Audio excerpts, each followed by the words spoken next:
बिस्मिल्लाहिर्रहमानिर्रहीम। शुरू अल्लाह के नाम से जो बड़ा मेहरबान है रहम करने वाला है। आज हम जा रहे हैं to discuss the second part of the pharmacokinetics and pharmacodynamics. Pharmacokinetics को हमने स्टार्ट किया था और इसके जो कुछ बेसिक कॉन्सेप्ट थे उसको हमने डिटेल के साथ एक्सप्लेन किया था। आज हम उसके जो रिमेनिंग पार्ट है फार्माकोकाइनेटिक्स की उसके रिलेटेड हम बात कर रहे हैं। मेटाबॉलिज्म्स क्या है, यानी इससे पहले हमने एब्जॉर्प्शंस और इस तरह डिस्ट्रीब्यूशन के हवाले से हमने बात की थी। आज के लेक्चर में हम उसकी जो रिमेनिंग पार्ट्स है फार्माकोकाइनेटिक्स की जो कि मेटाबॉलिज्म्स है उसके रिलेटेड हम थोड़ा सा जो है वो डिस्कशन करते हैं। Metabolisms or biotransformation is the process of biochemical alteration of the drug in the body. अब देखिए मेटाबॉलिज्म्स का मतलब क्या है। मेटाबॉलिज्म्स का मतलब यह है कि जब ड्रग ह्यूमन बॉडी के अंदर चला जाता है तो ह्यूमन बॉडी के अंदर ड्रग जो है वो एक फॉर्म से दूसरे फॉर्म्स में जो है वो कन्वर्ट होता है, तो उसको हम कहते हैं मेटाबॉलिज्म्स, या मेटाबॉलिज्म्स को हम कहते हैं बायोट्रांसफॉर्मेशन। यानी बायोट्रांसफॉर्मेशन क्या है? Biotransformation means chemical alterations of chemical. यानी सिंपल इसकी डिफिनीशंस क्या है मेटाबॉलिज्म्स की या बायोट्रांसफॉर्मेशन की? उसकी डिफिनीशंस ये है, biotransformation means chemical alterations of chemicals such as nutrient, amino acid and drugs and drug inside the body।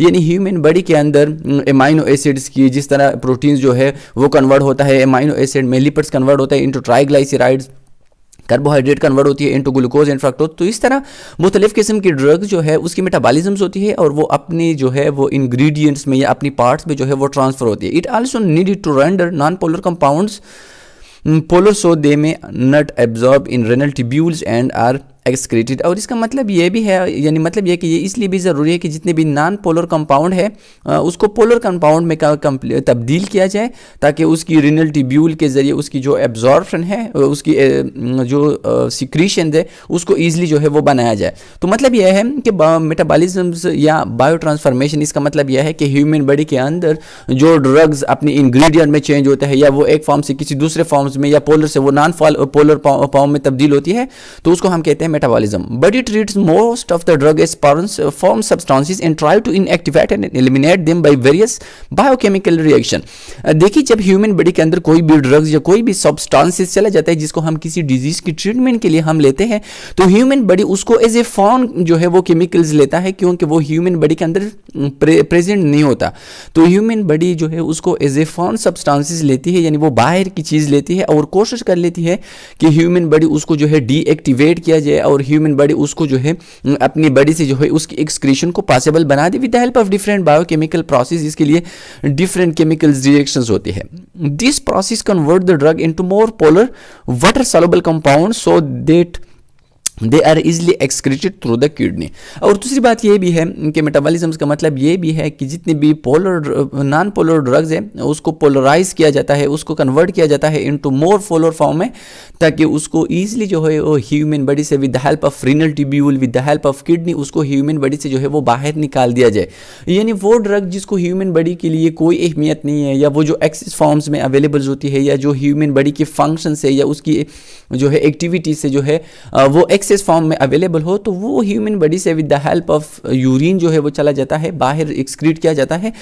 तो इस तरह मेटाबॉलिज्म के प्रोसेस में ड्रग को जो है वो मोर पोलराइज किया जाता है with the help of different biochemical process और इस तरह उसकी जो मेटाबॉलिज्म है उसकी जो एक्सक्रीशन है उसको पॉसिबल बनाया जाता है। Some of the drugs are largely unchanged in urine, for example furosemide and atenolol. तो देखिए कुछ ड्रग इस तरह होती है जो कि इसकी मेटाबॉलिज्म नहीं होती और जिस तरह हम उसको एडमिनिस्टर कर लेती है द सेम लाइक दैट उसकी जो है एक्सक्रीशन होती है उसकी ह्यूमन बॉडी से जो है वो बाहर इसको निकाला जाता है। तो मतलब यह है कि मोस्ट ऑफ द ड्रग जो है उसकी मेटाबॉलिज्म होती है और वो जो है या अपनी इंग्रेडिएंट्स पार्ट्स में डिवाइड होती है या वो नॉन पोलर से पोलर पार्ट में कन्वर्ट होती है। लेकिन कुछ ड्रग इस तरह होती है जो कि बिल्कुल अपनी ओरिजिनल फॉर्म्स में ह्यूमन बॉडी से जो है वो बाहर निकल जाती है। Mainly drug are metabolised in liver, some are metabolised in kidney, lungs and blood. तो देखिए ह्यूमन बॉडी के अंदर जितनी भी मेटाबॉलिज्म है, जितनी भी डिटॉक्सिफिकेशन है, जितनी भी बायोकेमिकल प्रोसेस है, मेजॉरिटी वो लिवर के अंदर परफॉर्म होती है। बट सम जो है मेटाबोलाइज्ड, सम जो ड्रग्स जो है वो मेटाबोलाइज्ड होती है inside the kidney, lungs and blood. तो मतलब यह है कि अगर पूछा गया है कि द मेटाबॉलिज्म मैनली या primarily take place inside the, तो ये है लिवर। यानी लिवर जो है इसको हम एक्सक्रीटरी या इसको हम डिटॉक्सिफिकेशन फैक्ट्री भी कह सकते हैं जिसमें जितनी भी ड्रग्स जो कि हम जो है इनहेल करती है, या हम उसको ओरली लेते हैं, या उसको हम IVIM जो है लेते हैं, तो मोस्ट ऑफ द ड्रग जो है उसकी मेटाबोलाइजेशन, उसकी डिटॉक्सिफिकेशन वो होती है under the liver process. The chemical reaction of biotransformation can take place in 2 phases. अब देखिए जो बायो ट्रांसफॉर्मेशन है या जो मेटाबॉलिज्म ऑफ द ड्रग्स है वो टू स्टेप्स में कन्वर्ट होती है। सबसे फर्स्ट स्टेप को हम कहते हैं फेज 1, या इसको हम कहते हैं नॉन सिंथेटिक रिएक्शंस, यानी जो फर्स्ट स्टेप है उसको हम कहते हैं फेज 1 रिएक्शन, या इसको हम कहते हैं non synthetic reaction. Convert the drug to more polar metabolite by oxidation, reduction और हाइड्रोलिसिस। तो सबसे पहले जो रिएक्शंस होता है या बायो ट्रांसफॉर्मेशन की जो फर्स्ट स्टेप है उसको हम कहते हैं फेज 1 रिएक्शन, या इसको हम कहते हैं नॉन सिंथेटिक रिएक्शन। और इस रिएक्शन में जितनी भी ड्रग्स है वो कन्वर्ट होती है इनटू पोलर फॉर्म्स में, यानी जो नॉन पोलर ड्रग्स है या जो वीक पोलर ड्रग्स है वो पोलराइज फॉर्म्स में कन्वर्ट होती है। और इसके लिए मुख्तलिफ किस्म की ऑक्सीडेशन यानी addition of oxygen, reduction, loss of oxygen या hydrolysis in the presence of water, अगर कोई चीज़ जो है उसकी टूट फूट हो जाए तो उसको हम कहते हैं हाइड्रोलिसिस। तो मतलब यह है कि फेज 1 रिएक्शंस की जो मेन रिएक्शंस है उसके नेम्स है ऑक्सीडेशन, रिडक्शन एंड हाइड्रोलिसिस। और इसकी वजह से यानी इसकी इंपॉर्टेंस क्या है, इसकी इंपॉर्टेंस यह है कि इसकी वजह से जो नॉन पोलर ड्रग्स है या जो वीक पोलर ड्रग्स है वो कन्वर्ट होती है इनटू पोलर फॉर्म में। और पोलर का मतलब यह है कि वो आयंस में चेंज होती है, और जब वो आयंस में चेंज होती है तो मतलब यह है कि उसकी जो एक्सक्रीशन होती है वो with the help of renal tubule वो ईजिली होती है, और इसकी रीनल ट्यूब्यूल्स के अंदर उसकी जो एब्जॉर्प्शन होती है वो वीक होती है, और इस प्रोसेस के जरिए उसको ह्यूमन बॉडी से जो है वो ईजिली बाहर जो है वो एक्सक्रीट किया जा सकता है। If the metabolites are not water soluble it undergoes phase 2 reaction. और इस तरह अगर कोई मेटाबोलाइट्स यानी मेटाबॉलिज्म्स के जरिए बायो ट्रांसफॉर्मेशन के रिजल्ट में जो प्रोडक्ट हमारे पास हासिल होती है उसको हम कहते हैं मेटाबोलाइट्स। अगर ये मेटाबोलाइट्स वाटर सॉल्युबल नहीं है तो मतलब यह है कि अगर कोई वाटर सॉल्युबल नहीं है तो यूरिन के जरिए उसको ईजिली जो है वो एक्सक्रीट नहीं किया जा सकता। तो वो प्रोडक्ट जो कि वाटर सॉल्युबल नहीं है उसको फेज 2 रिएक्शंस में जो है उसको गुजारना पड़ता है, और फेज 2 रिएक्शंस में वो वाटर सॉल्युबल जो है वो बन जाती है, और with the help of kidney उसको ह्यूमन बॉडी से जो है वो बाहर निकाला जाता है। In this reaction water soluble substances present in the body like glucuronic acid, sulfuric acid are in amino acid combined with the drug to form a highly polar compound to excrete by the kidney। तो मतलब यह है कि first या phase 1 reaction में, या इसको हम कहते हैं नॉन सिंथेटिक रिएक्शंस में, जितनी भी ड्रग्स है वो पोलर फॉर्म्स में कन्वर्ट होती है। उसकी जो मेटाबोलाइट्स होती है वो कोशिश कर लेती है कि वो हेवी पोलर फॉर्म्स जो है वो अडॉप्ट करे with the help of oxidation, reduction and hydrolysis reaction. लेकिन अगर कोई ड्रग इस तरह है कि वो वाटर सॉल्युबल नहीं है, क्योंकि किडनी में एक्सक्रीशन के लिए ज़रूरी है कि वो ड्रग जो है वो वाटर सॉल्युबल हो टू सम एक्सटेंट, लेकिन अगर वो वाटर सॉल्युबल नहीं है तो उसको मजीद जो है वो गुजारना पड़ता है इनटू फेज 2 रिएक्शन, और उसको हम कहते हैं सिंथेटिक रिएक्शन। क्यों इसको हम सिंथेटिक रिएक्शन इसलिए कहते हैं कि इसमें मुख्तलिफ किस्म के आयंस, मुख्तलिफ किस्म के अमाइनो एसिड्स, मुख्तलिफ किस्म के सल्फ्यूरिक एसिड्स वो ड्रग के साथ मिल के ड्रग को पोलराइज बनाता है। यानी बेसिकली ड्रग जो है वो अनपोलराइज होती है, लेकिन उसके साथ कुछ जो है पार्ट्स को ऐड किया जाता है, कुछ आयंस को ऐड किया जाता है, और with the help of this ion and with the help of the addition of this ion the drugs become more polarize. और इस तरह जब वो पोलराइज बन जाए तो मतलब यह है कि वो वाटर में सॉल्युबल है, और जब वो वाटर में सॉल्युबल है तो उसको ईजिली से जो है वो बाहर एक्सक्रीट किया जाता है। Highly polar compound to excrete by the kidney, यानी मतलब यह है कि इसको एक्सक्रीट किया जा सकता है जब वो हाई पोलराइज बन जाए, तो इसलिए हम उसको कहते हैं सिंथेटिक, यानी इसकी हम सिंथेसिस करती है, किसी दूसरे ग्रुप को हम उसके साथ ऐड करते हैं। लेकिन इस फेज 1 को हम नॉन सिंथेटिक इसलिए कहते हैं कि हम इसके साथ कोई दूसरा जो है वो ग्रुप हम ऐड नहीं करते। एक्सक्रीशन क्या है? तो देखिए मेटाबॉलिज्म्स का मतलब यह है कि ड्रग को हम एक्सक्रीशंस के लिए फेवरेबल बना दे, यानी मेटाबॉलिज्म्स में जो ड्रग्स की रिक्वायरमेंट होती है ह्यूमन बॉडी के लिए वो यूज होता है। रिमेनिंग जो ड्रग है उसको मेटाबोलाइट्स किया जाता है, उसकी मेटाबॉलिज्म से उसको यूरिन के साथ जो है वो बाहर ह्यूमन बॉडी से जो है वो निकाला जाता है। तो मतलब यह है कि मेटाबॉलिज्म के जरिए ड्रग को रेडी किया जाता है एक्सक्रीशन प्रोसेस के लिए। The major organ of excretion are the kidney, intestine, biliary system and the lungs. Human body के अंदर ड्रग्स की जो मेन एक्सक्रीशन है वो with the help of kidney. इसलिए हम कहते हैं कि जो पेशेंट जिसकी किडनी प्रॉब्लम्स हो या जिसके लिवर प्रॉब्लम्स हो उसको हम जो भी डोज दे रहे हैं बहुत ज़्यादा वो प्रिकॉशन के साथ हम उसको यूज़ कर लेती है, ताकि ऐसा ना हो कि वो ड्रग जो है उसकी टॉक्सिसिटी काज हो जाए, ड्रग की ओवरडोज जो है वो काज हो जाए, क्योंकि किडनी जो है वो अनेबल होती है फिल्ट्रेशंस की, ड्रग की जो एक्सक्रीशन है वो नहीं कर सकता।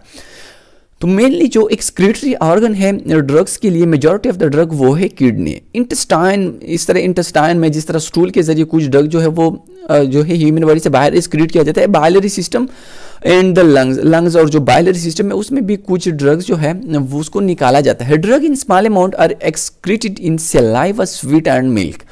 कुछ अमाउंट में ड्रग जो है वो सलाइवा में भी जो है रिलीज होती है या एक्सक्रीट होती है, स्वीट में भी जो है रिलीज होती है, और इस तरह मिल्क में भी कुछ ड्रग जो है इसकी एक्सक्रीशन होती है।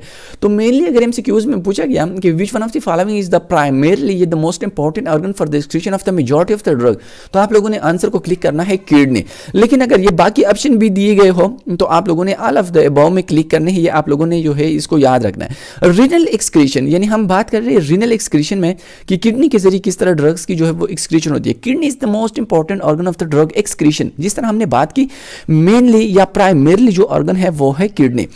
Highly lipid soluble drug are reabsorb in the renal tubule so their excretion is low. हम बात कर रहे हैं लिपिड सॉल्युबल की, वो ड्रग जो कि नॉन पोलर है या वो ड्रग जो कि पोलराइज नहीं बन सकती, या जो लिपिड सॉल्युबल ड्रग्स है। तो हमने बात की कि ड्रग्स को सबसे पहले पोलराइज करना पड़ता है और फिर जाके उसकी excretion with the help of kidney, with the help of urine जो है वो ईजिली होती है। लेकिन कुछ ड्रग इस तरह होती है कि वो लिपिड सॉल्युबल्स होती है और इस तरह उसकी एक्सक्रीशन यूरिन के साथ नहीं होती, क्योंकि वो यूरिन के साथ बॉन्ड्स नहीं बनाती और यूरिन में उसकी जो हाइड्रोलिसिस है वो नहीं हो सकती, तो इसलिए उसकी जो एब्जॉर्प्शन है वो बहुत ज़्यादा स्लो होती है और दोबारा उसकी जो एक्सक्रीशन है वो बहुत ज़्यादा स्लो होती है, और इसके लिए मुख्तलिफ किस्म के प्रोसेस के थ्रू उसको गुजारना पड़ता है। Unabsorb portion of the orally administered drug are eliminated through the faeces. इस तरह अगर हम कोई ओरल ड्रग ले लें तो इसका जो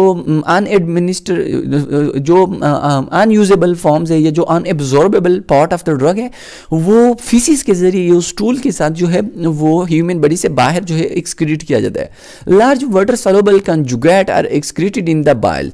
अब वो ड्रग जो कि सॉल्युबल है, वाटर सॉल्युबल है, लेकिन लार्ज कंजुगेट से मुख्तलिफ किस्म की कम्बिनेशन ऑफ द ड्रग से मिले हुए हैं, तो वो बाइल के थ्रू जो है उसको एक्सक्रीट किया जाता है through the human body.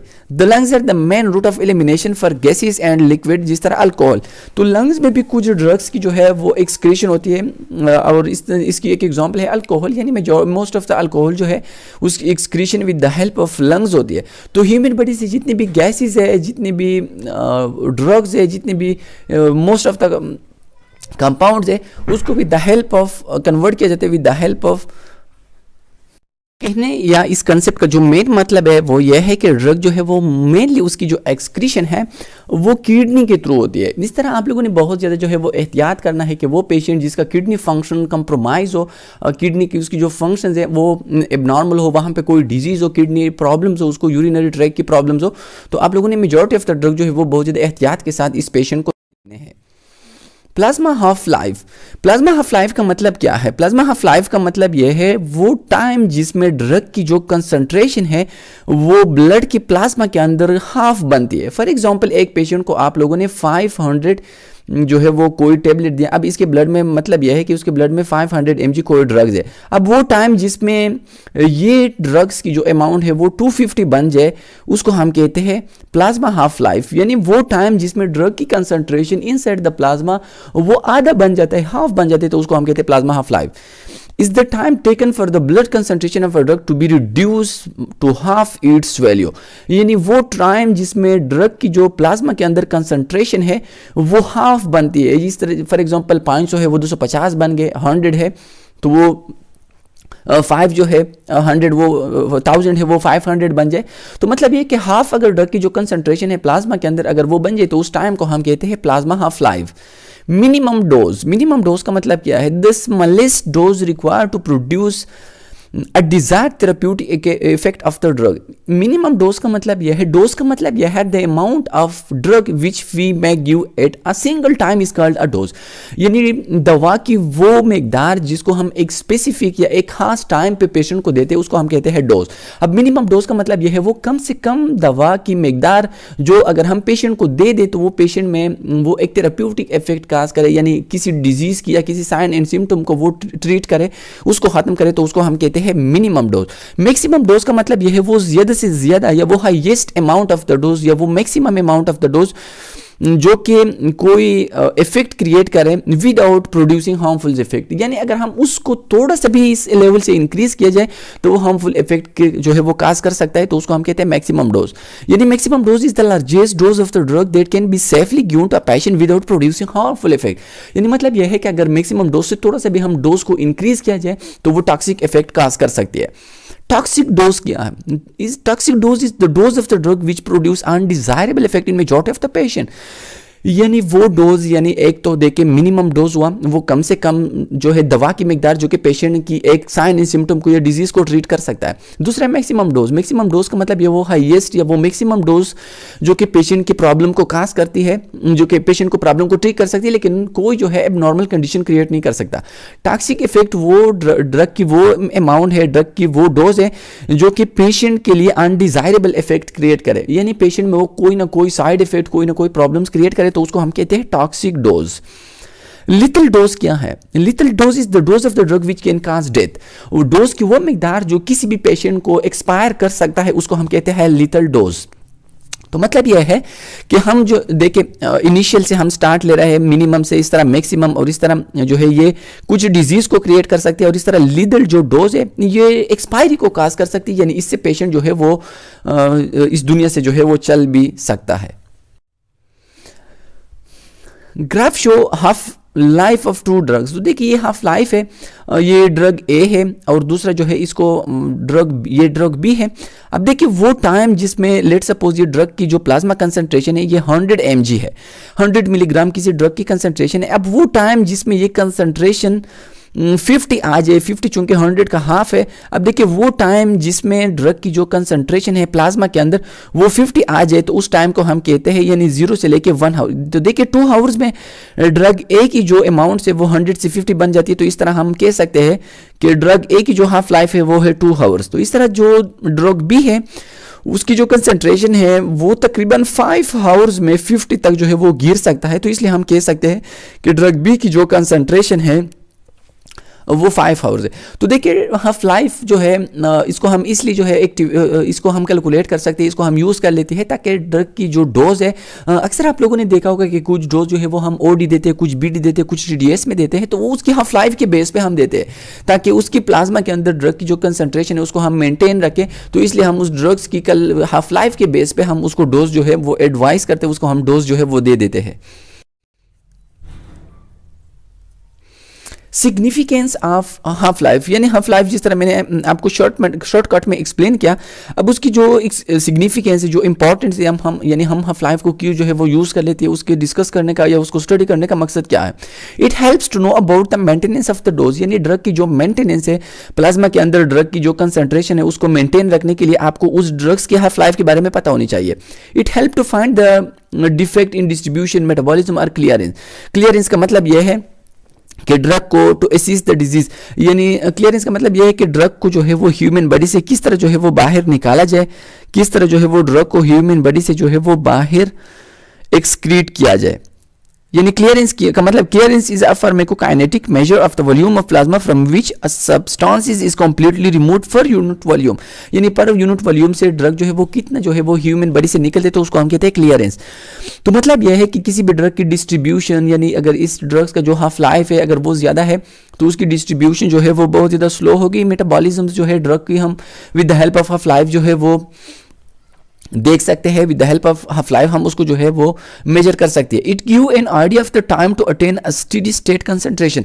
Steady state concentration का मतलब यह है कि किसी भी डिजीज को खत्म करने के लिए उसके जो पेशेंट है या उसका जो होस्ट है उसके अंदर ब्लड का जो कंसंट्रेशन है ड्रग्स का, वो आप लोगों ने एक स्टेडी स्टेट पे कंजिस्ट जो है वो आप लोगों ने रखना है। It help in calculating the total clearance, यानी जो टोटल क्लियरेंस है वो भी आप लोगों ने जो है वो मेजर करना है। यानी clearance completely remove for unit volume, यानी removing of the drug for unit time is called clearance, यानी पर यूनिट टाइम जितने भी ड्रग्स ह्यूमन बॉडी से रिमूव होता है तो उसको हम कहते हैं clearance.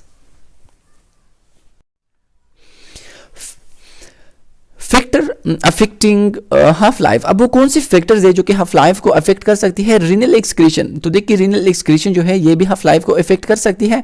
Liver metabolism and protein binding, liver metabolism and renal excretion, ये मुख्तलिफ किस्म के वो फैक्टर्स है जो कि हाफ लाइफ को अफेक्ट कर सकती है, हाफ लाइफ के ऊपर ये नजरअंदाज हो सकती है।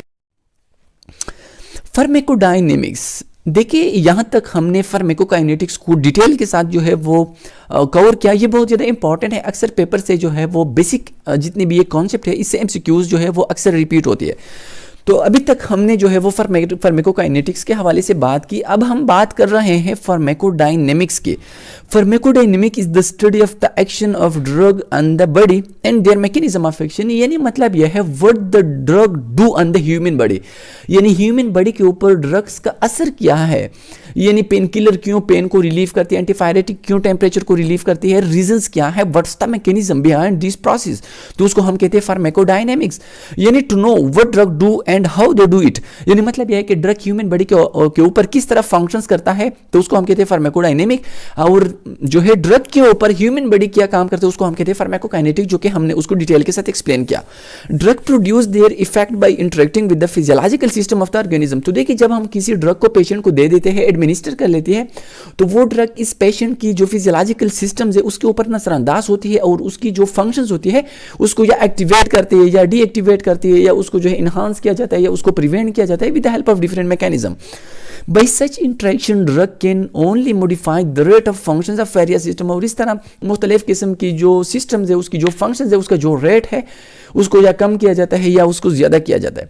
फॉर एग्जांपल ड्रग में इंक्रीज और डिक्रीज द सिक्रीशन, यानी जिस तरह कुछ ड्रग जो है वो सिक्रीशन को इंक्रीज करता है या उसको डिक्रीज करती है, इसकी जो मुख्तलिफ किस्म की एग्जाम्पल है हम उसके बारे में जो है वो बात कर रहे हैं। एक्शंस ऑफ द ड्रग, यानी ह्यूमन बॉडी के ऊपर ड्रग्स का एक्शंस क्या है, यानी वो कौन से फंक्शंस है जो कि ड्रग्स प्ले करता है ऑन द ह्यूमन बॉडी। तो सबसे पहले है स्टिमुलेशन, दूसरा है डिप्रेशन, थर्ड है इरिटेशन, फोर्थ है रिप्लेसमेंट, 5 है एंटी इन्फेक्टिव और साइटोटॉक्सिक एक्शन, 6 जो है इसको हम कहते हैं modifications of the immune status. तो ये मुख्तलिफ किस्म के वो 6 एक्शंस है जो कि ड्रग्स परफॉर्म करती है ऑन द ह्यूमन बॉडी। यानी ये फार्माकोडायनेमिक्स की वो बेसिक जो है वो उसकी जो फंक्शंस है जो कि परफॉर्म्स होती है ऑन द ह्यूमन बॉडी, यानी ड्रग की वो फंक्शन जो कि ह्यूमन बॉडी के ऊपर जो है ड्रग्स करता है उसको हम कहते हैं एक्शंस ऑफ द ड्रग। तो ये एक्शन ऑफ द ड्रग ये इन 6 जो है डिफरेंट प्रोसेस के जरिए ह्यूमन बॉडी के ऊपर जो है ड्रग्स अपना एक्शन करती है। तो सबसे पहले हम बात कर रहे हैं स्टिमुलेशन की, यानी स्टिमुलेशन तो मतलब क्या है। Stimulation is the increase in activities of the specialized cell, adrenaline stimulate the heart rate। तो मतलब यह है कि स्टिमुलेशन का मतलब यह है कि अगर एक सेल का कोई काम है और हम वो ड्रग दे दे जो कि उस काम को मजीद जो है इंक्रीज किया जाए तो उसको हम कहते हैं स्टिमुलेशन। और ये स्टिमुलेशन एक पार्ट है किस चीज़ का, फार्माकोडायनेमिक्स का। जिस तरह एड्रेनालिन है तो एड्रेनालिन हम पेशेंट को देते हैं, अगर उसकी बीपी कम हो, उसका हार्ट रेट कम हो तो हम उसको एड्रेनालिन देते हैं और इसकी वजह से उसका हार्ट रेट इंक्रीज होती है, यानी उसकी जो कार्डियक एक्टिविटीज़ है उसको इन्हांस किया जाता है। दूसरा जो है इसको हम कहते हैं depression, is the disease is the decrease in activity of the specialise cell, quinidine depress the heart rate. तो मतलब क्या है, डिप्रेशन में हम ड्रग देते हैं और इस तरह हम किसी भी सेल का जो काम है उस काम को हम डिक्रीज करते हैं तो उसको हम कहते हैं डिप्रेशन। यानी स्टिमुलेशन में हम उसके काम को इंक्रीज करते हैं, डिप्रेशन में हम उसके काम को डिक्रीज करती है। जिस तरह क्वाइनोडिन है, अगर हार्ट रेट बहुत ज्यादा है, अटैक की कार्डिया है, तो उस कंडीशन में हम क्वाइनोडिन देते हैं और इसकी वजह से हार्ट रेट डिक्रीज होती है, ब्लड प्रेशर कम होती है।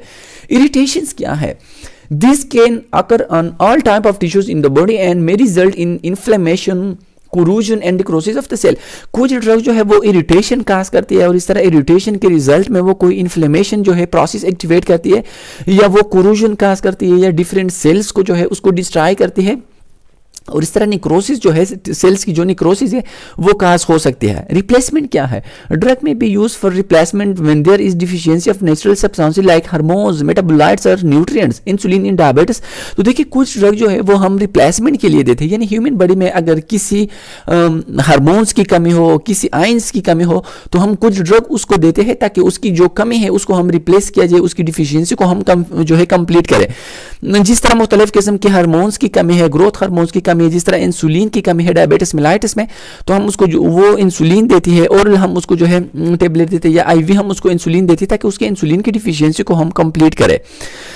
जिस तरह आयरन इन एनीमिया है, विटामिन सी इन स्कर्वी डिजीज है। एन इन्फेक्टिव और cytotoxic drug, anti infective and cytotoxic drug का मतलब यह है वो ड्रग जो कि हम देते हैं किसी भी इन्फेक्शंस को, किसी भी माइक्रो ऑर्गेनिजम्स की स्प्रेड को हम कम करने के लिए, किसी भी माइक्रो ऑर्गेनिज्म को हम किल करने के लिए, तो वो इफेक्ट को या उस इफेक्ट को हम कहते हैं anti infective and cytotoxic drug may act by specifically destroying infective organism, यानी जिस तरह पेनिसिलिन है, cytotoxic effect or cancer cell. तो मतलब है कि मुख्तलिफ किस्म की एंटीबायोटिक है, एंटीफंगल्स है, एंटीवायरल है, जिसको हम देते हैं किसी भी माइक्रो ऑर्गेनिजम्स को किल करने के लिए, तो उस इफेक्ट को हम कहते हैं। अब देखिए ये भी फार्माकोडायनेमिक इफेक्ट है, क्योंकि इसमें ड्रग जो है वो ह्यूमन बॉडी के ऊपर अपना एक्शन करती है और ह्यूमन बॉडी की जो एक्टिविटीज़ है उसको जो है थोड़ा सा इंक्रीज करती है और इसकी वजह से वो माइक्रो ऑर्गेनिज्म जो है वो ईजिली किल होता है।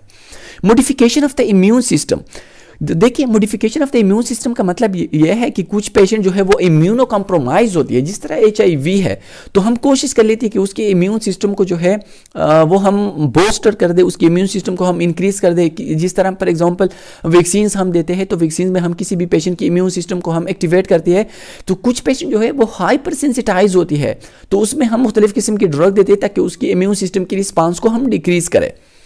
Vaccine and sera act by improving our immunity while immunosuppressant act by depressing immunity. Glucocorticoid, तो देखिए मतलब यह है, जिस तरह मैंने आपको बताया कि modification of the immune system का मतलब यह कि कुछ कंडीशन में हम वो ड्रग देते हैं जिसकी वजह से हम किसी इम्यून सिस्टम को जो है वो इंक्रीज करती है, इम्यून सिस्टम के फंक्शंस को हम इंक्रीज करती है। तो कुछ कंडीशन में हम ड्रग्स देती है ताकि उसके इम्यून सिस्टम की एक्टिविटीज़ को हम जो है वो डिक्रीज कर, जिस तरह इम्यूनोसुप्रेसेंट पेशेंट्स है जिसको हम ग्लूकोकॉर्टिकॉइड देती है, स्टेरॉइड्स देते हैं।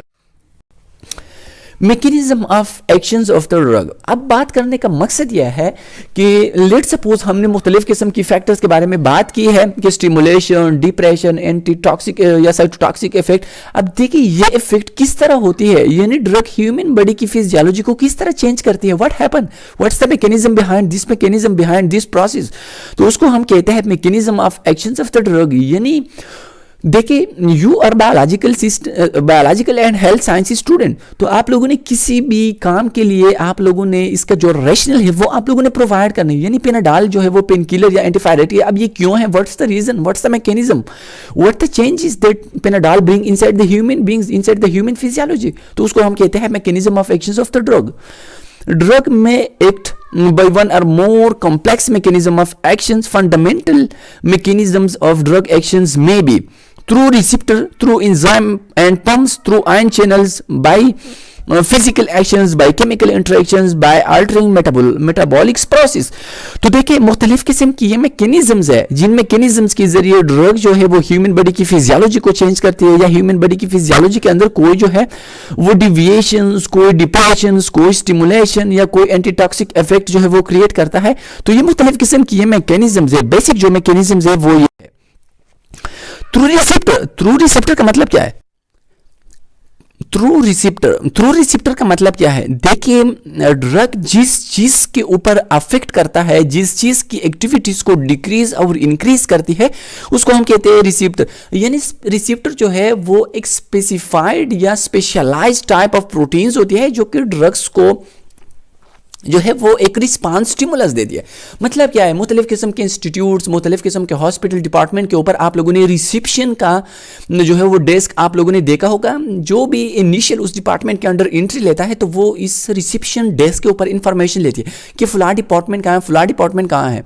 तो इस तरह रिसेप्टर भी वो रिसेप्शन है जो कि ड्रग्स को वो स्टिमुलस देती है, और इस तरह उस रिसेप्टर की जो एक्टिविटीज़ है ड्रग या उसको इंक्रीज करती है या उसको डिक्रीज करती है। ड्रग में interact with specific receptor in the body, और ये रिसेप्टर सेल्स की हर एक सेल्स में स्पेसिफिक टाइप ऑफ रिसेप्टर्स होती है, और इसको हम जो है पढ़ेंगे कि रिसेप्टर्स क्या है, रिसेप्टर्स की टाइप क्या है। थ्रू एंजाइम्स एंड पंप्स, तो देखिए कुछ ड्रग जो है उसकी मैकेनिज्म्स ऑफ एक्शंस ये होती है कि वो कुछ एंजाइम्स को या इंक्रीज करती है, या इस तरह कुछ पंप्स है, मुख्तलिफ किस्म के आयंस गेट्स पंप्स है, उसकी जो एक्टिविटीज है उसको या इंक्रीज करती है या डिक्रीज करती है, और इसकी वजह से वो कोई स्पेसिफिक फिजियोलॉजी को जो है वो चेंज करती है। Drug may act by inhibiting of various enzyme, तो देखिए कुछ ड्रग जो है वो इनहिबिशन करती है of various enzymes, thus altering the enzyme mediated reaction captopril inhibit angiotensin converting enzyme. तो इसकी एक एग्जांपल है कि जो ऐसी इनहिबिटर्स है इसको हम कहते हैं एंजियोटेंसिन कन्वर्टिंग एंजाइम्स, और इसकी एक एग्जांपल है केप्टोप्रिल। तो केप्टोप्रिल जो है ये कम करती है किस चीज़ की, ये एक्टिविटीज़ को कम करती है एसी इनहिबिटर्स की। और एसी इनहिबिटर्स का काम यह है कि the treatment of high blood pressure and heart failures, और इस तरह एसी इनहिबिटर जो है इसको जब हम कम करते हैं with the help of AC inhibitor, तो उसकी वजह से हार्ट प्रेशर या ब्लड प्रेशर और हार्ट की जो फेल्यूर्स है उसकी हम ट्रीटमेंट करती है थ्रू आयंस चैनल्स। कुछ ड्रग जो है उसका मैकेनिज्म ऑफ एक्शन ये होता है कि वो कुछ आयंस चैनल्स के ऊपर अपना इफेक्ट करती है। ड्रग में interfere with the movement of ions across specific channels, या कैल्शियम चैनल ब्लॉकर है या पोटेशियम चैनल ब्लॉकर है। तो मतलब यह है कि वो कुछ आयंस एंड चैनल की जो एक्टिविटीज है उसको या इंक्रीज करती है या उसको डिक्रीज करती है। तो उसका mechanism of action basically on ions channels के ऊपर होता है। Physical actions. The action of the drug could result from its physical properties, absorption, activation, charcoal in poison. तो देखिए कुछ ड्रग्स की जो एक्शन होती है वो फिजिकल होती है, जिस तरह फॉर एग्जांपल ओवरडोज हो जाए या कोई टॉक्सिक जो है वो इनहेल करे, इंजेस्ट करे, तो उसको हम देते हैं एक्टिवेटिक चारकोल। और इस तरह एक्टिवेटिक चारकोल जो है वो प्रिवेंट करती है ड्रग की एब्जॉर्प्शन को। यानी लेट सपोज कोई जो है वो डीडीटी खा ले तो उसको हम एक्टिवेटेड चारकोल देती है ताकि डीडीटी की जो एब्जॉर्प्शन है उसको प्रिवेंट किया जाए inside the intestine, inside the stomach. तो ये इसकी एक फिजिकल जो है इसकी ये एक मैकेनिज्म है कि वो उसके ऊपर जो है एक लेयर्स बना लेती है डीडीटी के ऊपर, और इस तरह उसकी एब्जॉर्प्शंस नहीं होती। Chemical interaction, drug may act by chemical reactions, antacid, neutralising, gastric acid. तो देखिए कुछ केमिकल रिएक्शंस है जिस तरह एसिड बेस रिएक्शंस है HCl, और इस तरह फॉर एग्जांपल NaOH अगर कंबाइन हो जाए तो वो NaCl और इस तरह H2O2 जो है वो बना लेती है, तो उसको हम कहते हैं chemical reaction.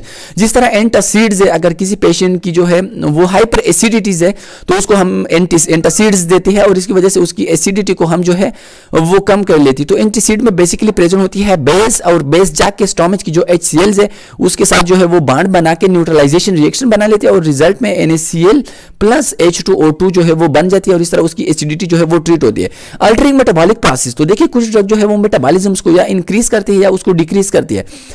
Drug like antimicrobial alter the metabolic pathway in the microorganism resulting destructions of the organism. Sulfonamide interfere with bacterial folic acid synthesis. तो देखिए कुछ ड्रग इस तरह होती है कि वो जो मेटाबॉलिक प्रोसेस है, जो प्रोटीन की मेटाबॉलिज्म की प्रोसेस है, कार्बोहाइड्रेट लिपिड्स की जो मेटाबॉलिज्म प्रोसेस है उसको जो है या इंक्रीज करती है या उसको कंप्लीट डिस्ट्रॉय करती है, और इसकी वजह से मुख्तलिफ किस्म की डिजीज को हम ट्रीट कर सकते हैं। जिस तरह की एंटीबायोटिक है जिसको हम कहते हैं सल्फोनामाइड, ये सल्फोनामाइड जो है ये इंटरफेयर करती है बैक्टीरिया की फोलिक एसिड सिंथेसिस को।